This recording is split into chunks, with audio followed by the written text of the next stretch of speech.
Après 22 ans de léthargie, l'association des autochtones propriétaires terriens de San Pedro, dénommée Bloa Toro, a tenu sa première assemblée générale ordinaire.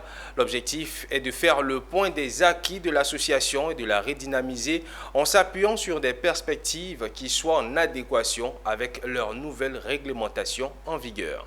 Ils étaient là, les chefs traditionnels, les autorités préfectorales, administratives et religieuses, et bien d'autres responsables venus prendre part à la réunion de redynamisation de l'association des autochtones propriétaires terriens de San Pedro, une association dénommée Bloa Toro qui signifie en langue roumaine les terres de nos ancêtres. Cette association, après 22 ans de léthargie, veut désormais défendre et préserver les droits des populations autochtones issues des villages communaux.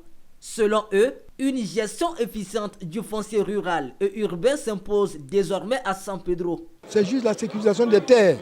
La terre est là, nous vivons sur cette terre. Et puis des gens viennent, ils s'en approprient comme ça.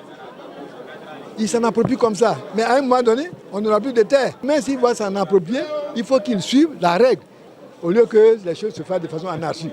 Voilà un peu ce qui se passait et maintenant ce qui se passe. Pour acquérir les terres chez nous ici, si c'est dans un village, il faut t'appeler au chef du village. Au chef du village qui te donne son acte de cession. Maintenant, le Bloa Toro qui reprend tous les villages.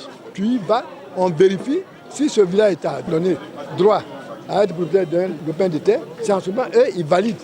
Cette première assemblée générale ordinaire de l'association Bloa Toro s'est déroulée sous le patronage d'Ousmane Coulibaly, préfet de la région et du département de San Pedro, ainsi que sous la présidence de Boueka Nabo Clément, sénateur et président du conseil régional de San Pedro.